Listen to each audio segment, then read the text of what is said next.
Hello, good day, sir. I'm Loel J. Esabilitero, and I'm all of I'm my report is all about chapter number 6, last set, and I'm from BIT 4A. So first, guidelines of easements. As it is situated outside of private property limits, the easement is public land, public domain that should be equally enjoyed by all members of the community. The easement is not to be used for any form of building structure that may go against its public recreational character, and as such, the following uses and other similar thereto are absolutely prohibited. So sa easement po, ito daw po ay isang public land na pwede pong ah, o allowed ang ibang tao na makatungtong doon, pero may mga property limits itong sinusunod. May right silang pumunta doon. Then next. So, letter A, residential and like uses, whether temporary or permanent. Letter B, long-term or overnight vehicle parking, unless duly designated as day or night pay parking zone.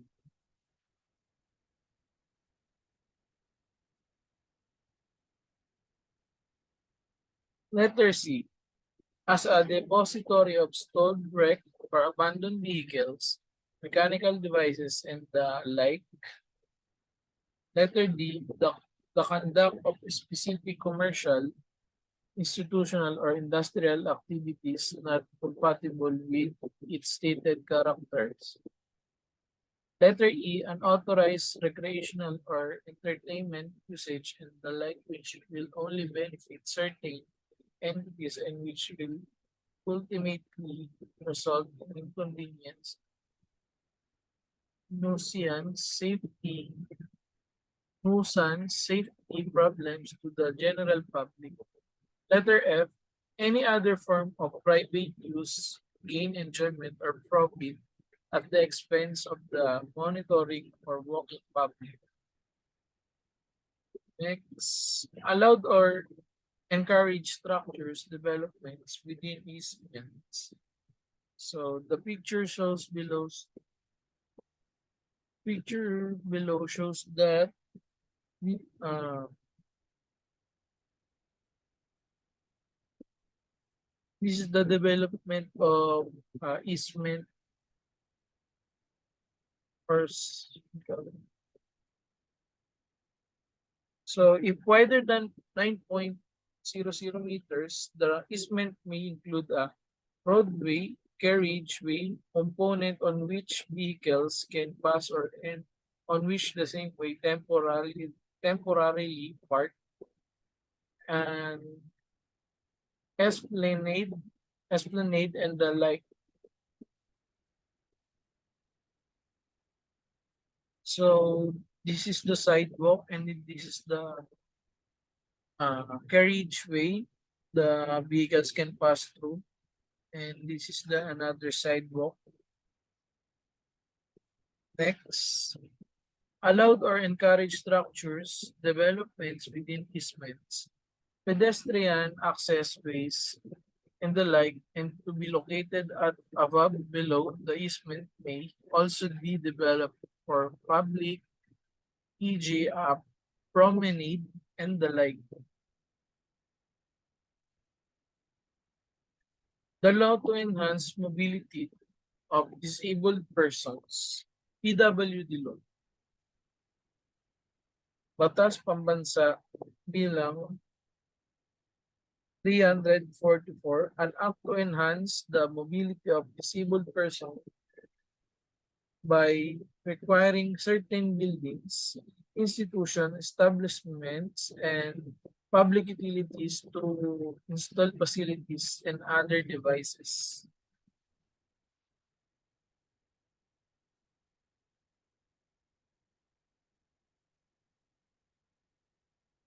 Rule number 2, minimum requirements for accessibility. Number 1, categories of disabled person.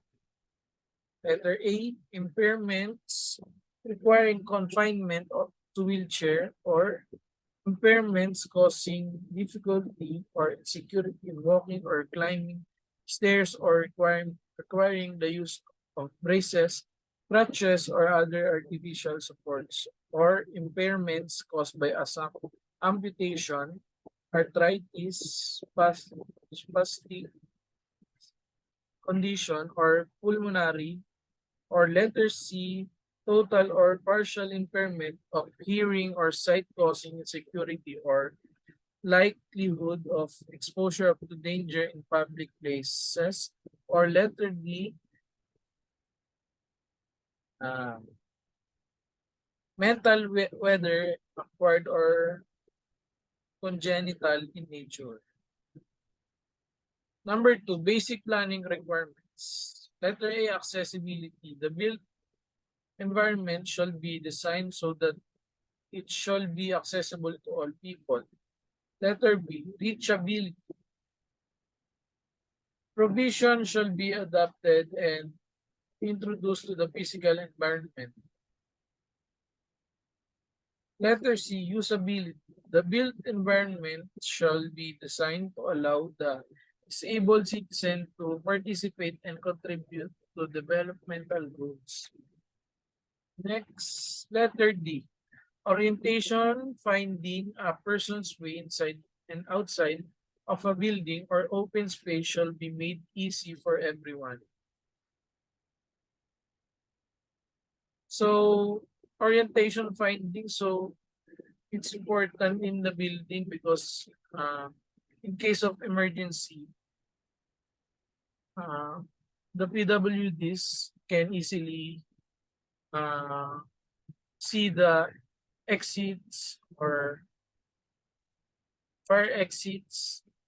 Then next, letter E, safety designing for safety ensures that people shall be able to move about with less hazards to life and health.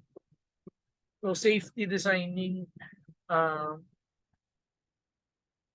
it is need to ensures the safety designs uh, to protect the people and to not uh, to avoid hazardous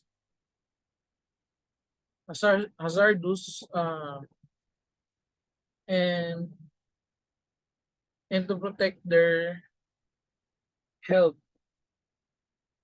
Letter F, workability and efficiency. The built environment shall be designed to allow the disabled citizens to participate and contribute to developmental goals. So letter F, workability and efficiency. They built the environment and it designs to allow the disabled person or citizen to participate and to participate in developmental goals. Next, outside and around building. So the picture shows below uh, drop curves. Letter A, changes in level and walkways should be affected by slight ramps and drop curves. So as you can see in the picture, there are straight platform and in this area, uh, they put slight ramps to the PWD's person with using wheelchairs. And so letter B, drop curb should be provided at pedestrian crossing and at the end of footpaths of private street or access road. So The use of these drop curbs, uh, in order to uh, use the pedestrian by a PWD person, they put a ramp here to slide the wheelchair, and then that's it. So next. So letter C, drop curb shall be slapped towards the road with a maximum cross gradient of 120 to prevent water from collecting at the walkway. So letter D, the lowest point of drop curb should not exceed 5 millimeters height above the road of gutter. Next. So picture shows this. This is the walkway and the ramp and drop curbs. All right. Next, curb cutouts. Letter A, curb cutout should be only be allowed if it will not obstruct a walkway or in any way lessen the width of a walkway.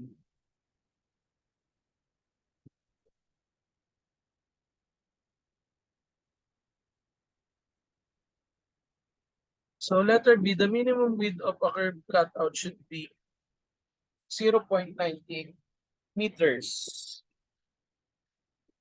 So the cutouts, uh, it should be allowed to obstruct a walkway with curb cutouts, but but not to affect or lessen the width of a walkway. So next, walkways. Letter A, walkways should be kept as level as possible and provided with slip-resistant material. B, walkway should be a minimum width of 1.20 meters. Letter C, walkway headroom should be not be less than 2.0 meters and should preferably be higher. Letter D, passageway for the disabled should not be obstructed by street furniture, bollards, signposts, or columns along the defined route, as they can be hazardous.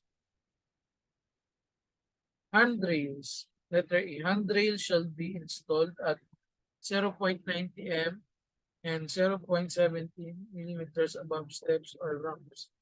Open spaces. Letter A. Where open spaces are provided, the blind can become particularly disoriented. Therefore, it is extremely helpful if any walkway or paths can be given defined edges either by the use of planters.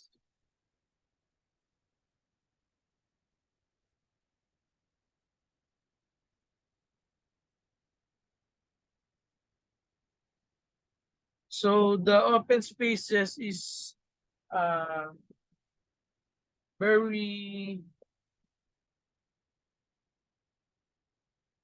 very useful to the blind person because it's helpful to walk in the walkway or paths that can be defined, the edges, and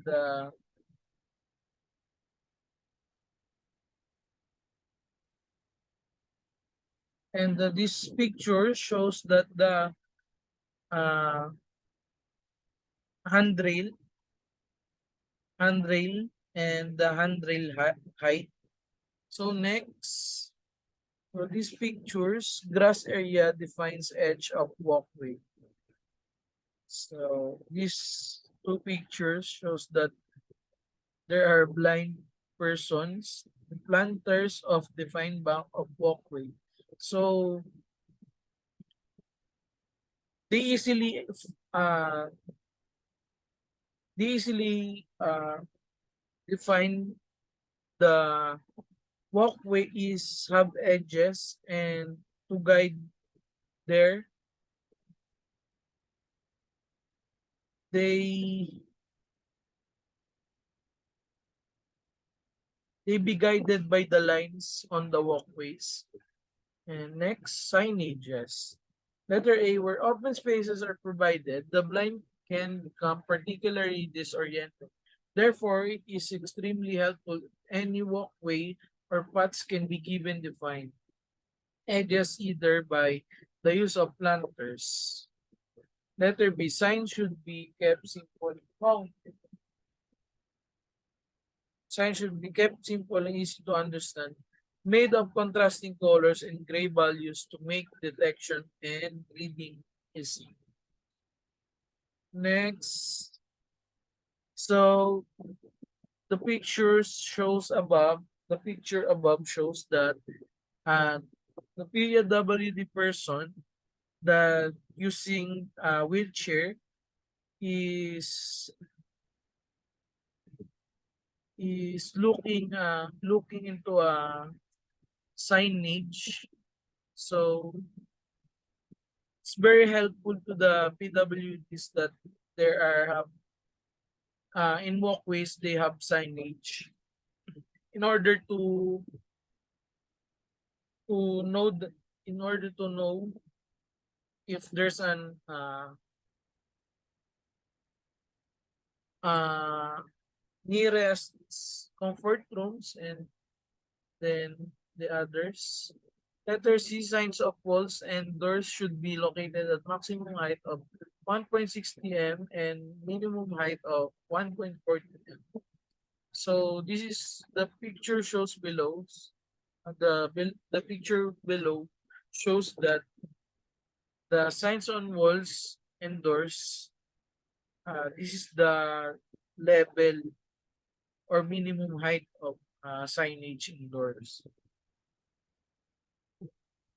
Letter A, signages. Labeling public rooms and places should have raised symbols, letter or numbers with a minimum height of 1 millimeter. Braille symbols should be included in signs indicating public places and safety routes. The picture below shows that this is the standard size or 1 millimeter height of signage. Then next, parking areas. Letter A, parking spaces for the disabled should allow enough space for a person to transfer to wheelchair from a vehicle. So um, it's very common to parking lot that the parking lot is prioritize the space in some PWDs in order to their transfer there to wheelchair from a vehicle in order to not uh, or in order to avoid uh, hassle. So accessible parking spaces should be located as close as possible to building entrances or to accessible entrances. It's important the parking spaces should be near it's near to the building entrances, so the PWDs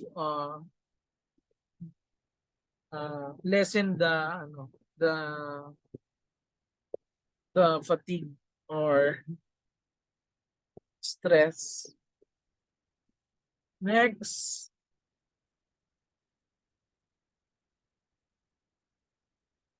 so the picture above shows that uh, signage uh,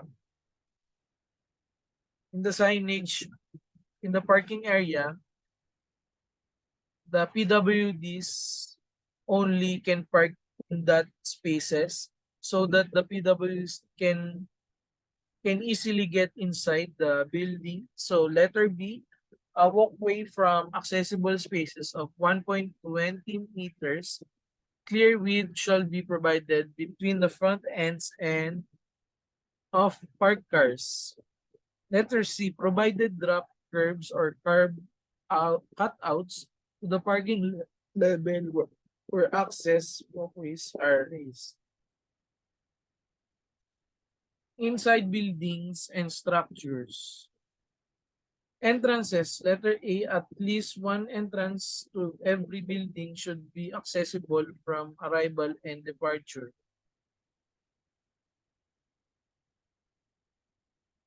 So letter B, in case entrances are not on the same level on the site arrival, grade ramps should be provided as access to the entrance level. So every building should make uh, ramps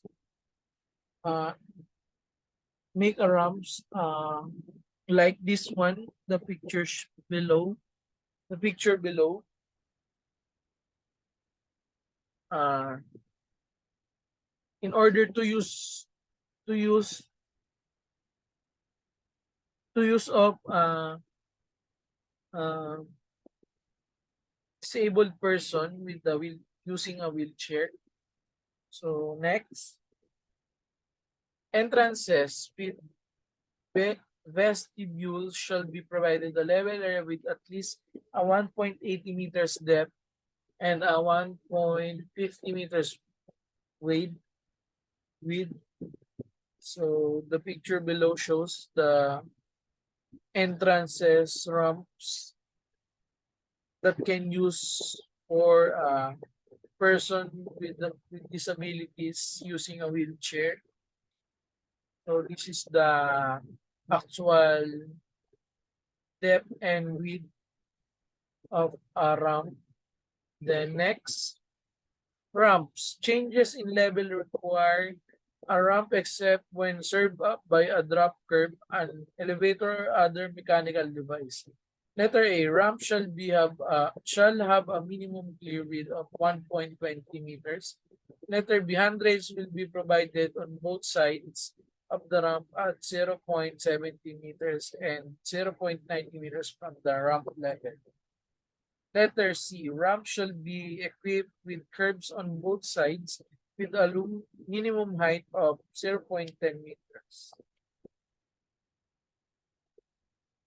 Next, letter D, any ramp with a rise greater than 0.20 meters and leads down towards an area high. Here, vehicular traffic is possible have a railing across the full width of each floor and not less than 1.50 meters from the foot of the ramp. So letter D, no. Okay. Next, washroom and toilets. Letter A, in order to aid visually impaired person to readily determine whether a washroom is for men or women, the signage on men washroom door shall be equilateral triangle with a vertex pointing upward. Letter B, those for women shall be a circle.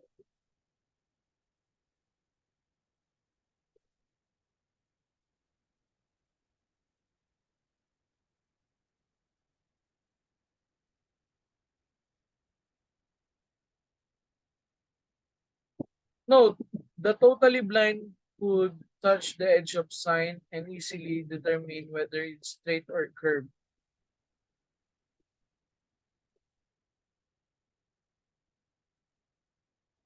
Next, guidelines and sidewalks. Subject to existing laws and regulations, the local planning authority shall determine which shall have an open sidewalk or an arcaded covered sidewalk or a combination of both. The minimum width of the sidewalk for a row width of 9.00 meters or more shall be 1.20 meters on each side of row or total of 2.40 meters on both sides of the row. So that's all. Thank you for listening.